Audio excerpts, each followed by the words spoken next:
The Family Ties is a true crime podcast that focuses on the cases of children that have been killed or affected by the ravages of abuse, neglect, torture, assault, starvation, or any other crimes committed against children. Every day in the U.S., between 4 to 7 children die at the hands of parents, foster parents, or caretakers. That is an average of 2,000 children per year that die of totally preventable causes. We want to bring awareness to these crimes and uncover the effects and long-term damage that's a result of this national epidemic. We also discuss the ways that we as a country need to change the broken system that is currently in place to protect children. The Family Ties is here to give voice to the voiceless and to challenge you all to take action in your own communities to demand better protection for our most vulnerable. Listener and viewer discretion is advised due to the explicit nature of the topics that we cover. Welcome back to the Family Ties podcast. Hi, you guys. Kelly Ritchie here. Thank you all for joining us today. Before we get started, I'd like to invite each and every one of you to subscribe to our YouTube channel, like our videos, and share your thoughts and comments with us. And for those of you listening to our podcast, please rate and subscribe wherever you find your pods. We welcome your feedback as well as your suggestions and case recommendations, so please post away. Today we're going over the existing details known about the abuse, murder, and neglect involved in the recent discovery of 8-year-old Kendrick Lee's remains in Houston, Texas. This case is still evolving and new information is being gathered as we speak. So when you see or hear this episode, there may have been more details released to the public. It is my intention to revisit this case as often as necessary to bring the latest updates to you. But as of today, this is what we know thus far. According to ABC News 13, on Sunday, October 24th, 2021, Harris County deputies responded to the scene at an apartment complex where Lee's skeletal remains were found and his siblings were left abandoned. The sheriff's office said that they received a call from a 15-year-old claiming that his brother had been dead for a year in their apartment that he shared with his siblings. The teenage boy also told 911 dispatchers that his parents had not lived in the apartment with him and his 2 living siblings for several months. Before calling for help, the 15-year-old texted his mom to tell her he could not take it anymore, ABC 13 has learned. When deputies arrived, they found skeletal remains consistent with what the teenage boy had told dispatchers. This is a super dark story, guys, and I apologize for how upsetting this particular case is. They all are. But this one, I've kind of given myself some space in the past 2 weeks or so to kind of process it. And we're coming up on Christmas, and this happened during like Thanksgiving time of last year. And I felt like it was too soon for me to cover it around Thanksgiving time. So I waited a little bit just because it kind of breaks my heart thinking about how around the holidays, something this horrendous happened. And not only did this little boy die, but his siblings, his remaining siblings, have like just unspeakable trauma that they're dealing with. And I just imagine that this time of year is forever going forward going to be extremely difficult for them to process and to get through. So essentially, that's my 2 cents worth on that. But let's get into it a little further. 8-year-old Kendrick Lee is the victim who was murdered sometime around Thanksgiving last year in 2020. Little Kendrick was beaten to death with kicks and blows, witnessed by other siblings, and he died of multiple blunt force trauma injuries. His body was left there to decompose. Yes, left in their apartment. His surviving siblings, also victims in this case, are aged 15, 9, and 7. They were left alone in the apartment for over a year and were fending for each other during their time alone. The older brother of Kendrick was able to reach police and reported that his younger brother had been killed and left decomposing in their apartment for almost a full year. Another one of the brothers revealed to authorities that he witnessed his brother's murder at the hands of their mom's boyfriend. This heartbreaking story involves 3 surviving children living alone without supervision in the apartment with the decomposing body of their brother, Kendrick. The murder and abandonment took place on Greencrest Drive and West Park Drive in southwest Harris County, Houston, Texas. Harris County Sheriff Ed Gonzalez said, "There aren't many jobs in our agency that are tougher than those involving abused children. These cases are horrific, heartbreaking cases of abuse and neglect, and they involve the most innocent and defenseless among our community." Sheriff Ed Gonzalez said when they entered the apartment, they saw soiled carpet, no furniture, no bedding, no blankets, no nothing at all, and that the children had been living in pretty deplorable conditions. So, the 10-year-old witness in this case stated that he was in the room when Brian, this lovely gentleman on the left in this photo, attacked his younger brother Kendrick, striking him in the face, feet, buttocks, back, legs, and testicles with closed fists and feet. He described that Brian laid a cover over Kendrick on the floor. Then Gloria entered the room later to check on Kendrick and found him under the cover. She then started crying and made the 10-year-old leave the room, as if at that point, that's when the kid needed to leave the room and not see anything else. No, he saw everything, so a little too late now. Gloria and Brian began arguing because Gloria said that the 10-year-old... No, wait, let me start that over. Gloria and Brian began arguing because the 10-year-old said that she was upset that Brian had killed Kendrick. Brian went into the room a few days later, to check on the body, and the body, feet, head, and teeth were looking skeletal, and his hair was coming out. Even after this, Brian beat the surviving 10-year-old regularly. The child said that he had been punched in the jaw, causing his face to be swollen. He also revealed that Brian would get stronger and angrier with alcohol in him, and that he drank a lot. Law enforcement found the 10-year-old to have extensive swelling of the face and jaw, needing medical attention. He was taken to the hospital where it was found that he had blunt force trauma to the face. This facial injury required reconstructive surgery due to the fact that it had gone so long untreated and no medical attention had been sought at the onset. The boy's injury had happened approximately 3 weeks prior to them calling the police. Even though Gloria saw and was aware of this injury, she sought no medical treatment for him. Next, the 7-year-old stated that he had witnessed Kendrick being kicked and punched. He remembered all the way from last year at such a young age that even when Kendrick wasn't moving, Brian continued to kick him repeatedly. He witnessed Kendrick stop blinking during the assault and that his eyes were black. Law enforcement was notified that Brian Coulter would lock them, the children, in a bedroom on occasion. The 15-year-old would hear both defendants hitting his brother and brothers. This also happened when he would hear beatings taking place when he was in the next or even same room. So these kids have witnessed a lot of abuse and trauma and just the most inexcusable violence. I just can't even imagine. The children described how they pulled back the sheet to see if their brother was really dead, and they saw roaches crawling all over him. In Gloria's statement, she claimed that right before Thanksgiving last year, she had gone into the bedroom where Kendrick was with 2 siblings and found Brian punching Kendrick. She claims to have stopped Brian and that she had gone in the bedroom the next morning to find Kendrick dead with a blue sheet over him. She clearly cared a lot, you know.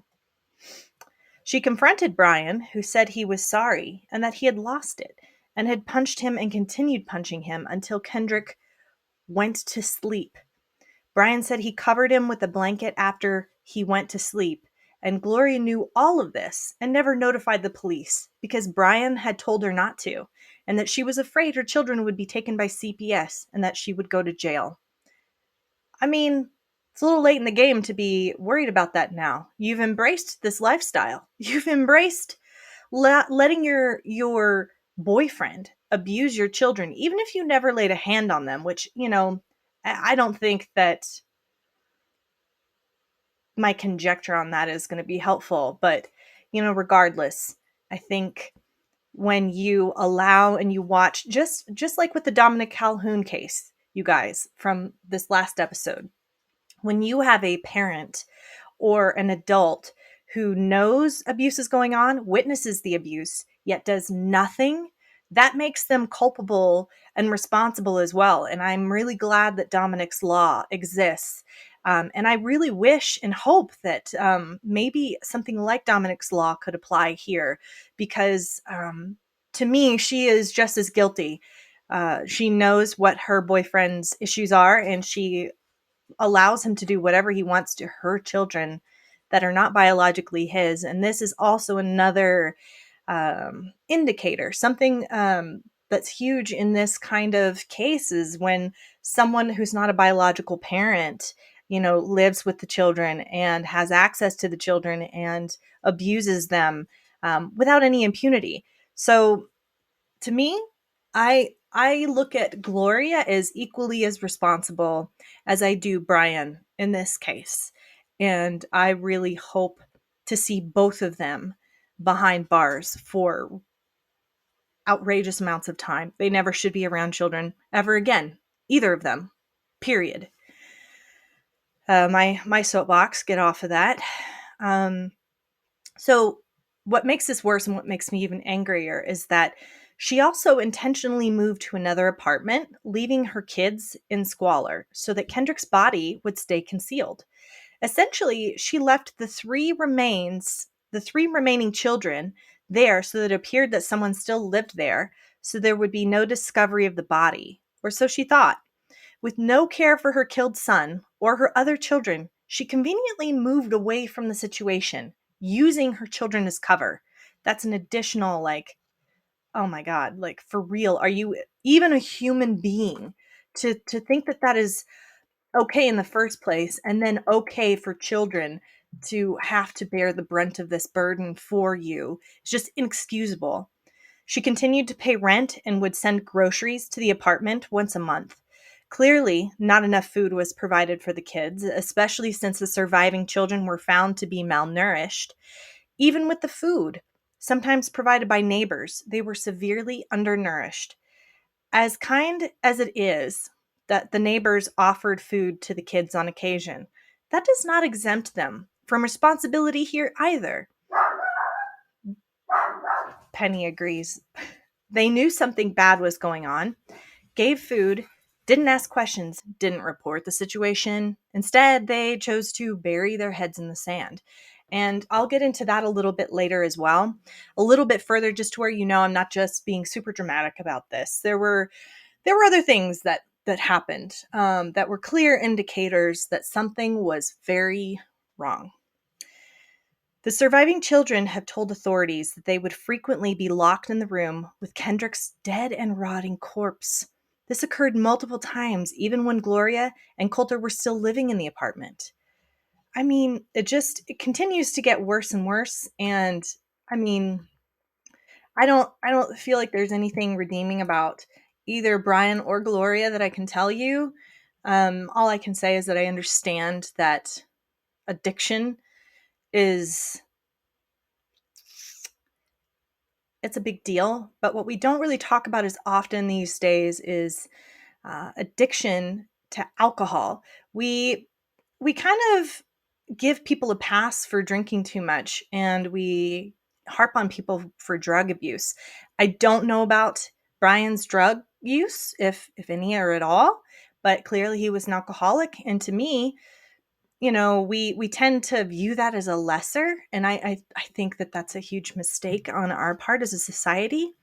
But here's a bit of a timeline from 2020 to now. So on November 23rd, 2020, Coulter was arrested for unlawful possession of a weapon.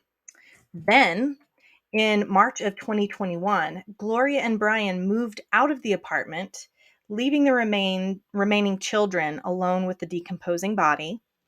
Then in September of 2021, their electricity was cut to the apartment. So while she was paying rent, she wasn't necessarily keeping up with everything. So these kids had to live in darkness as well. What about running water? What about all these other things that people need to survive? You just leave these kids stranded. I I mean, it just gets worse and worse, you guys. Um, then on October 24th, 2021, the 15-year-old finally broke down and called 911 and said that he had been living in the apartment with his dead brother for almost a year, you guys, and that his mom and the boyfriend hadn't lived there for several months. I mean,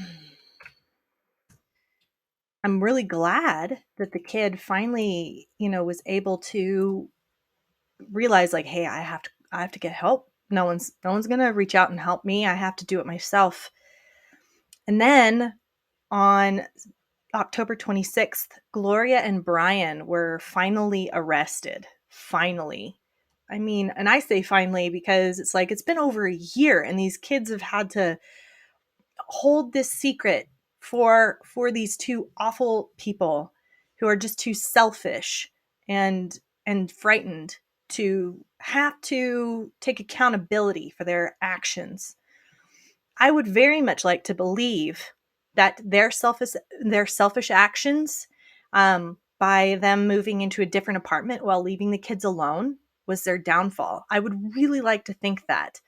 They didn't want to put up with the smell, the rot, the squalor, so they moved, but kept the kids there in fear for their lives, fighting for everyday survival. If they hadn't ever moved out and had kept constant watch over the remaining kids, chances are they wouldn't have been caught at this point. That's their bad. They took the lazy route, and this is what happens. Um, I mean, I'd like to think that their inability to stomach what they did, and trying to escape is why they got caught. I'm gonna, that's my little shred of sunshine here. Not to mention the pair, their knuckleheaded last act of going to the local library to use computers to look up the news on themselves and see what was being reported about them. Right as they're leaving the library, they were arrested in the parking lot. I mean, let's just say there's not any genius involved here. So, I mean, ugh. Then, this is super sad, you guys. To make matters worse, after not having seen his son since 2017, the biological father of Kendrick learned about his murder on the news, like the rest of the world. How tragic. He had been estranged from Gloria and kept away from his son until after he was kept from his son until after their breakup. Who knows what kind of father this man is, but one would like to believe he would have taken care of Kendrick better than Gloria and Brian had. He says, Kendrick is my baby. He's my youngest son. He said in an exclusive interview with dailymail.com. I still can't believe it. That's just, it's so sad. Also, discovered recently was that Gloria had continued to receive government assistance in the form of $2,000 a month payment even after Kendrick's death. It's believed that Kendrick and another one of her children were on the autism spectrum, so she was receiving this money for these kids. And I mean, I'm guessing that's kind of what paid for her new digs away from the scene of the crime. But it's another form of exploitation of these children that she chose to stoop to. So, I mean, really, these kids they don't have anything positive. No one positive in their lives, really, up to this point. Brian, on the other hand, has issues with alcoholism, and by the testimony of the 15-year-old, indicates that he would get meaner, stronger, and more abusive after drinking or during drinking. A protective order was requested for the surviving children, as well as a steep bond for the defendants, with orders to not go near the complainants, or any children under the age of 17. They wanted to make sure she wasn't able to have any contact with her children under any circumstances. Gloria's bond was even raised further at the request of prosecutors, totaling $1.5 million. I want to close out by reading from an article that I really appreciated, which discusses how society and neighbors failed these children. It's by this really amazing person named Stacey Patton, who's a journalist, a child advocate, and author of Spare the Kids: Why Whipping Children Won't Save Black America, and the forthcoming Strung Up: The Lynching of Black Children in Jim Crow America. I plan on reading both of those because I find her writing really compelling, and I think she puts this really beautifully. And I think it's something that hopefully I hope will instill you with some understanding of how big of an issue this is and why it's important for all of us to be accountable for looking out for the little ones in our lives, in our neighborhoods, and whatever. Like, don't just put your head in the sand. That's all I ask you guys. But she says, one of those neighbors was Erica Chapman, who told a reporter that she occasionally saw the mother drop off food and that she had seen the teen sleeping on one of the slides.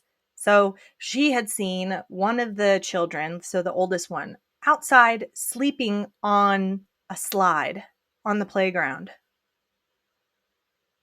No, no questions asked? All right. Anyway, her article continues. Another neighbor, Trevor Thompson, reported that the teen would not accept cooked food because he was paranoid about being poisoned. And yet somehow his unusual behavior and physical appearance did not make either of these neighbors suspicious enough to call the police or Child Protective Services. A next-door neighbor who noticed a foul odor coming from the children's apartment said that she repeatedly complained to management about the smell, but no action was taken. Why didn't she feel compelled to call the police or Child Protective Services? According to the Alief School District, the boys last attended in May 2020. The district brought truancy charges against their mother, but those charges were dismissed due to COVID-19. More neighbors have come forward over the past few days wondering how they could have missed the signs of abuse. Like in many abuse cases, especially those that end with a fatality, family members express their shock, regret, and judgment during media interviews. This case is yet another horrible example of how many people turned a blind eye to the abuse of Black children. How could their mother not only fail to protect her own children from her violent boyfriend, but abandon those who survived his attacks? How could she keep coming to the apartment to drop off food, but never seek help, never call or ask anyone to help?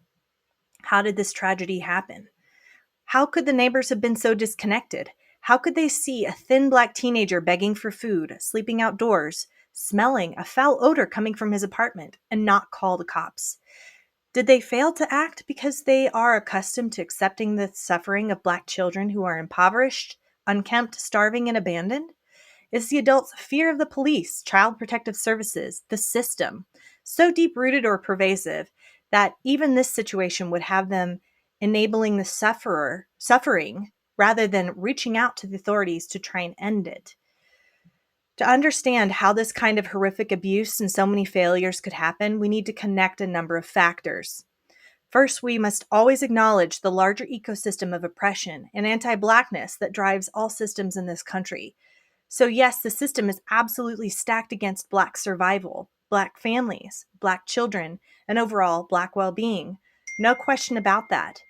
But knowing that should make it even more problematic that Black communities have a child abuse problem that we desperately need to discuss and address. Because the ways that we talk about it currently are just not just dysfunctional. They're contributing to these kinds of horrific outcomes. I often hear Black folks say they refuse to call the police or social services when they see a child being physically assaulted by a parent or caretaker. It's not my business. It's not my place to tell another parent how to parent their child. I don't want to call the cops because they are trigger happy and they might shoot the parent. Side note, that's extremely legitimate fear. She goes on to say, I don't want to see another Black family broken up or another Black child placed in the foster care system. But what if the system isn't the biggest threat to a young Black life? The tragic reality is that Black children are most at risk or more at risk of being seriously injured or killed by their own parents than by the police. Between 2013 and 2018, 41 Black children were killed by police in the United States, according to data from the Washington Post's Fatal Force police shooting database. During that same period, 2,389 Black children were killed by their parents as a result of maltreatment, according to annual data published by the Children's Bureau. Pause that for a second. Just listen to the numbers again. So 41 Black children were killed between 2013 and 2018 by police in the United States. During that same period, 2,389 Black children were killed by their parents. This speaks not just of Black parents, this is just parents in general, and the real danger that children face, not because of the system, but because of people's lack of care and investment in protecting them. Not that police murders, she says, are all at all justified, but we can't ignore the fact that 2,345 more Black children were killed by their parents than by police. This is an issue that we must face. Child abuse is becoming more normalized as digital content featuring children being humiliated, shamed, verbally and physically abused spreads via social media. So much of this nation's culture teaches us to view and parent Black children in detached, non-empathic ways, not to connect with their pain, not to normalize healthy development, not to listen to their voices or consider their well-being, not to fight for their lives. We're caught between the rock of centuries of systemic racism and the hard place of a heartless social media culture that takes perverse pleasure in turning their trauma into entertainment. All of this normalizes the abuse and neglect and presumptive criminalization of Black children. We joke about being kids, beating kids in comedy and social media memes and videos and our urban radio stations. We preach about it through misquoted Bible verses. We celebrate the whooping we received, claiming that they made us better people, kept us out of jail, contributed to our well-beings and success. Few of us can admit that we were actually traumatized, so we repeat and reenact these cycles of pain from one generation to the next. And too often, those of us who do call out these forms of childism and protect violence against children are criticized, demonized, and even threatened. Sometimes the fierce defense of Black mothers, including those who are abusive and or neglectful, causes us to resist or shut down the conversations we need to be having about the suffering of our children in our communities. Gender politics further complicate an already tangled dynamic. We argue the difference between spanking and abuse over whether spanking is actually hitting. I'm convinced that some people don't believe in child abuse until a child is laying in a casket or rotting in a dry skeleton in a closet with their starving siblings. She says, and it takes a village to beat and murder a child. That gives me goosebumps just reading because I feel this way extremely strongly, but I can't put into those words as succinctly as she did. I think we have to start viewing this as like a major, major threat for children. If you've experienced any abuse in your life or in your past, you understand this, but also just remember that until we stop this cycle, it's never going to end. If we don't sit here and be like, I had a really messed up childhood, I need to make sure that I don't do any of this to my children. We have to start questioning what we have normalized. And I normalized a lot of stuff as a child, and through the abuse that I experienced, that as an adult, I'm constantly trying to unlearn. Same thing goes with our biases. And, we don't always realize what our biases are and what we may have against another group of people that we don't really even realize is there. So let's just take a moment to just think, even as adults, we have a lot of growth to do. We have a lot of learning to do. But But this case is really tragic. I'm going to keep you guys updated as as updates come through. I found the names of the kids, and I did not want to list the surviving children's names. I know that they are, of course, in the system at the moment, which is so much better than what they had. They're at least being fed, and I hope they're receiving amazing and thoughtful, empathetic mental health care through all this, because they're going to be dealing with this the rest of their lives. You guys have to realize that. Even if something gets better, it's those wounds and those things that they had to normalize are going to stick with them and have to be things that they unlearn and try and make peace with. Essentially, let's just all care more about these kids, not just when it shows up on a national media like this. This is a big case, but we really need to make sure that we do more to protect our kids. We put better laws in place, etc.